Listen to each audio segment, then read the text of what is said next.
So two people watch two separate videos. The first one ends and the person thinks, I need to hire this person. The second one ends and the person thinks, cool, I'm going to keep scrolling. This video is the same topic in the same niche and the same information.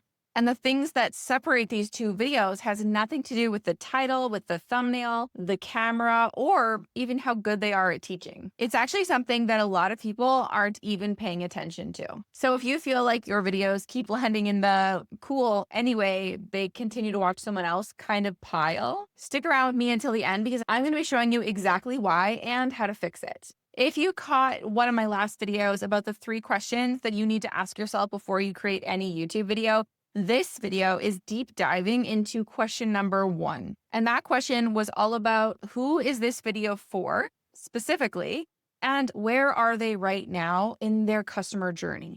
And it might sound like a basic question to you, but the reality is that so many people answer this question at a very surface level. They think about their ideal client in maybe demographics of, are they male or female? What do they do for work? What do they like to do in their spare time? What does she need right now? And maybe they even go a little bit deeper into like, what kind of problems is she having right now? And that's great, but that's only part of the puzzle. The other part is something I like to call moment mapping. And once you understand how this works, you're never going to be able to create a YouTube video the same way again. So let's walk through what this actually is. This is something you do before you ever sit down to film, before you write the title, before you write the hook, before you write the full script. It's literally one of the very first things you do when you have an idea for a video in your brain. What you're doing is you're really just figuring out where your viewer is in the exact moment she finds your video, where she's at in the customer journey when it comes to this problem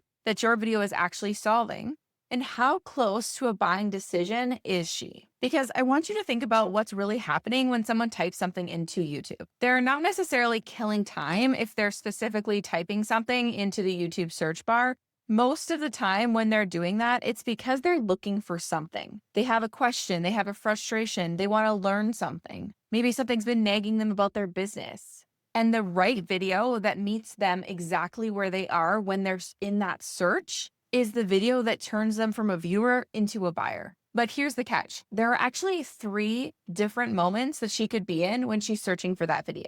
And you have to make sure you're building your video for only one of them. The second you try to create a video for all 3 is when your conversions will just drop. Well, you might have heard of these before. They are used a lot when people talk about the customer journey, but they are problem aware, solution aware, and decision ready. Every single person who's searching for something and lands on your video is in one of these 3 moments of time. So today in this video, we're going to go a little bit deeper into the first one, which is problem aware, because I think it's the one that most people create video content around. And it's the one where most people are actually missing the mark when it comes to turning these viewers into actual sales. And then make sure to stick around to the end because I'm actually going to show you why solution aware and decision ready actually need completely different playbooks on how you create a video compared to problem aware. So let's jump into problem aware first. This is someone who knows something is broken in her business or in her life, right?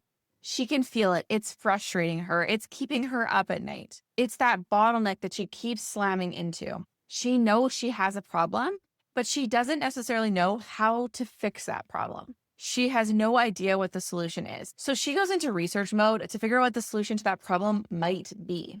And that right there is why this type of content is usually a lot of top of funnel content. It's a lot of search related content, a lot of keyword related content here on YouTube because they are in that research mode. They're trying to figure out what the solution might be to that problem that's frustrating them so badly. And the thing is, this problem could be really big or it could be really small. It could be a micro little thing that they're trying to figure out, some small little micro task within their workflow, for example. It doesn't really matter as long as it's a problem, right? For example, let's say you're a lawyer who specifically helps online business owners protect themselves legally.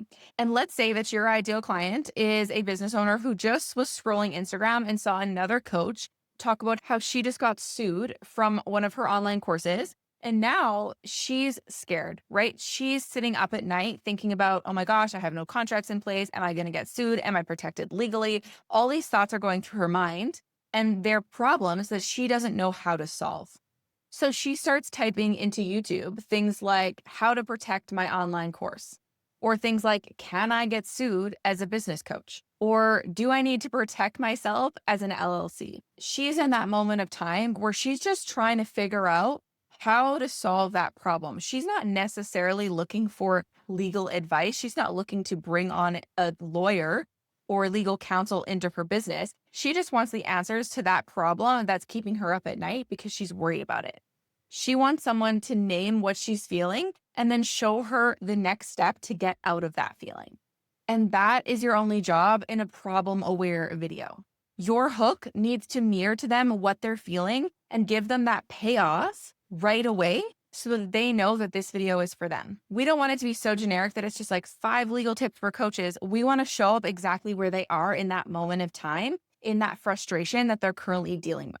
So in that video, we would want to say something more like, you've spent years and months creating this course that's full of your expertise. You're getting amazing results for your clients, but this morning you woke up realizing that you may be one unhappy client away from it all shutting down. That's the kind of hook inside of a video that stops people and keeps them watching because you've met them where they are in that moment of time. Once you've hooked them in that video, here's what the body of the video needs to do. It needs to validate. So it needs to let them know that they're not being dramatic, that you've been there before, right? Show some empathy. And then you need to give them the solution. So you need to name it. You need to show them what the fix is to that problem that they're facing. You need to give them enough information that they walk away with some sort of solution. Now, this doesn't mean that you need to give away everything you know about that problem, but you need to give them enough information that they can then take the next step, whatever that may be with you. Maybe it's to watch another video, maybe it's to download a lead magnet, maybe it's to book a clarity call, right? It's going to look different depending on what your business is. But now that you've shown them that here's your problem, I understand it, here's the first step to fixing it, right? That way, you have now become a trusted expert in their mind to show them how you can fix their problem specifically. So now that you understand what problem aware means, a lot of times people will be like, okay, I get it. Problem aware content. I'm just going to create problem aware content from here on out. And while problem aware content is great, we do need to have the other types of content as well for people to actually convert into a buyer. Because not everybody who comes to your channel or is searching is in the problem aware state, right? Some of them might be in the decision ready state. Some of them might be already solution aware. And if you're only creating one type of video content, you're missing out on all of those buyers as well. A solution aware buyer, for example, already knows what the solution is to their problem, or they think that they know the solution to their problem. Now she's just actually trying to figure out how to solve it. So your content isn't about convincing them that the problem is real. This is actually where you show her that your solution is different from everyone else's. Or even better, this could be where you say something like, you think this is the solution to your problem, but this is actually the solution to your problem. This is where your authority identity really comes into play. What makes you different? What are your processes? What are your points of view? Those sorts of things carry this entire type of video. And then there's decision ready, right? She already knows how she's going to solve the problem. She's already decided. Now she's just deciding between 2 different things, maybe 2 different service providers or 2 different products. And your job here is to make yourself look better than your competition. And this is exactly why how you set up a problem-aware video is very different than how you set up a decision-ready video. Because someone in the problem-aware stage isn't going to be interested in a decision-ready video and vice versa. It's probably going to push the other away. Let me actually show you an example of this because it actually happened to a client of mine inside of my mastermind. She came to me really frustrated inside the mastermind because she had really great videos. She was getting likes, she was getting views, but unfortunately, none of those views were actually turning into buyers. She was kind of ending up in that cool anyway pile that we talked about at the beginning of this video. So we sat down and we went through her entire channel. We audited all the videos. And what we found was that most of the videos on her channel, almost 90% of them, were created for the problem-aware viewer. Even when she thought she was talking about her offers or her lead magnets, the framing of the video itself was all still geared toward the problem-aware viewer. They were all trying to convince someone that they had a problem, and a lot of her viewers were just past that already. They were more so in the solution-aware, or they were more so in the buyer decision-making kind of section, right? So what we did is we restructured her videos moving forward to make sure we had solution-aware and decision-ready videos in the mix. And after posting her very first solution-aware video, she was able to turn a viewer into a client within 48 hours of posting that video. And doing that same process across her entire channel, video by video, only compounded those results. People were now able to see that she was meeting them exactly where they were. And this is the type of work that we actually do inside of my Compound Views Mastermind. We talk about how to actually write your videos for problem-aware, solution-aware, and decision-ready people. And I want to be clear about what that actually looks like, because moment mapping is only one piece of the puzzle. It's the very first step that you want to take.